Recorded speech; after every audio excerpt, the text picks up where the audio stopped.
which started out with good intentions, whether you agree with it or disagree with it, is going to end up being the same kind of thing that the public gets angry with us on.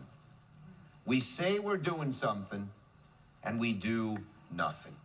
Because every time someone makes a rational and small proposal to get something done, people say, well, what about this hypothetical, that hypothetical, etc. I urge support of this amendment. If you believe you want to stop fraud in immigration, you have no choice but to support this amendment.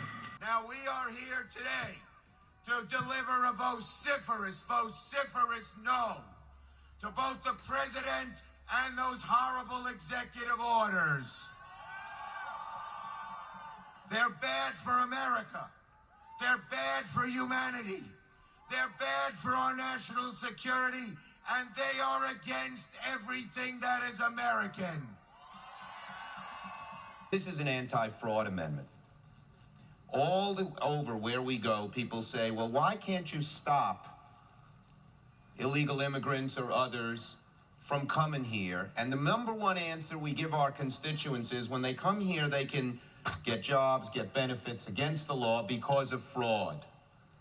At the Republican National Convention, President Trump said about the problems of the nation, quote, "I alone can fix it." In the case of family separation, it's actually true. Mr. President, you alone can fix it. In fact, the president alone can fix it with this flick of a pen by signing a presidential order to end the agonizing screams of small children who've been separated from their parents. Well, right off the bat, President Trump is getting to work issuing a slate of executive orders. They include declaring a national emergency at the U.S. southern border, deployment of armed forces to finish the border wall, clamping down on asylum claims along the southern border, kicking off the process to end birthright citizenship, and designating cartels as foreign terrorist organizations. All illegal entry will immediately be halted, and we will begin the process of returning millions and millions of criminal aliens back to the places from which they came. Other executive orders include efforts to increase fossil fuel development and end diversity and inclusion programs across the federal government. The fourth principle is that we must create a mechanism whereby all illegal aliens presently in the United States on the date of enactment of comprehensive reform must quickly register their presence or face immediate deportation. Illegal aliens, however, will never register their presence unless the government provides some mechanism for these individuals to eventually obtain legal status and a path to citizenship. The main idea that underlies each of these 7 principles is that the American people are fundamentally pro-legal immigration and anti-illegal immigration. The holdup on the security supplemental has not been over Ukraine or Israel or the Indo-Pacific, but over Republican decision to inject hard right immigration measures into the debate. Democrats agree. Immigration should be debated and addressed. But if Republicans want to raise the issue of immigration right now, the onus is on them to present us with bipartisan ideas. Thank you, Mr. President. And I rise today to point out that to my colleagues that more than 300 days have passed after we in the Senate passed bipartisan legislation that would secure our border, hold employers accountable for hiring illegal workers, grow our economy, and provide a chance for people currently here illegally to get right with the law and earn legal status. But the House has failed to do anything to fix our broken immigration system more than 300 days after we in the Senate passed bipartisan legislation.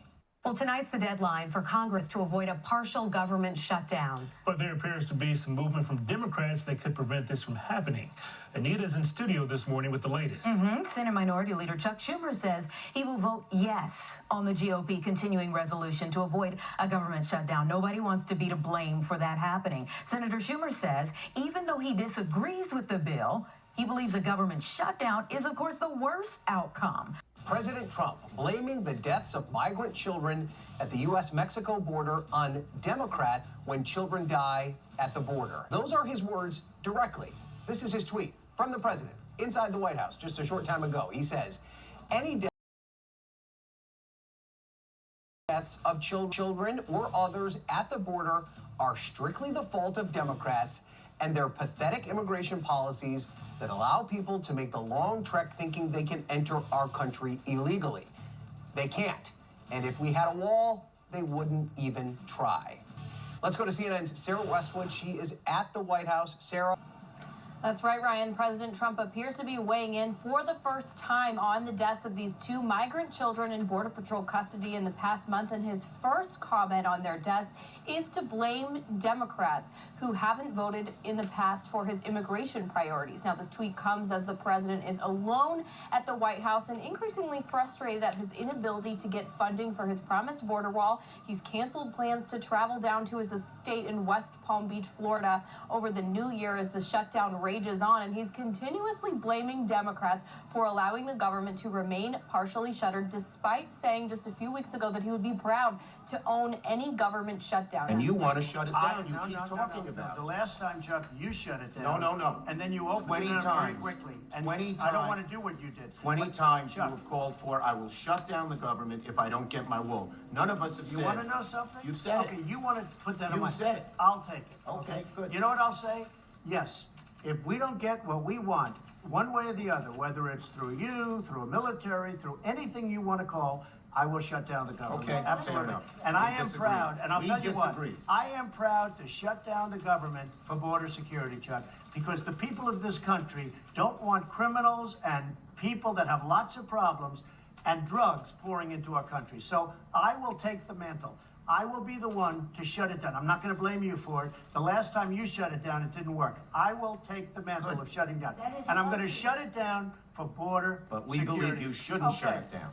Even as acting chief of staff / budget director Mick Mulvaney has said congressional Democrats actually have not been invited to the White House to continue those talks. And Mulvaney said the White House is simply waiting for a counteroffer at this point from Democrats. Recall that Vice President Mike Pence went to Capitol Hill a week ago with an offer of support for a $2.5 billion border security package plus wall funding.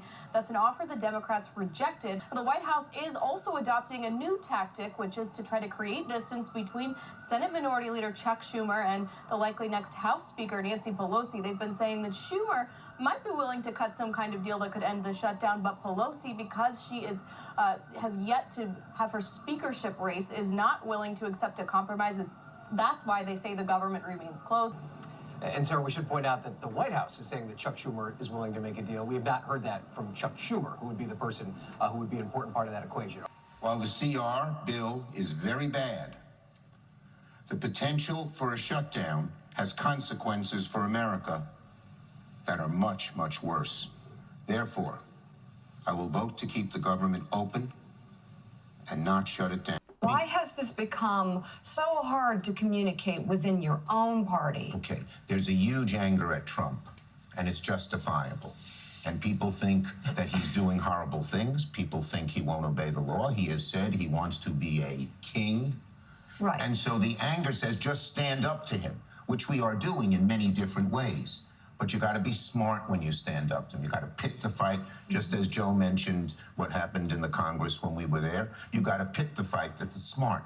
And I think a lot of people are so angry, they say, look, this is a moment, just stand up. My guess, Mika, if we shut down the government and they started doing all these bad things, in a month, those folks would be saying, hey, save Medicaid, save our rural hospitals, save this, save that. And we'll say, we can't, there's a government shutdown. And then they would come to us and say, so why'd you let it happen? Right. I prevented that from happening. And I think my caucus, no matter which way they voted, understands that.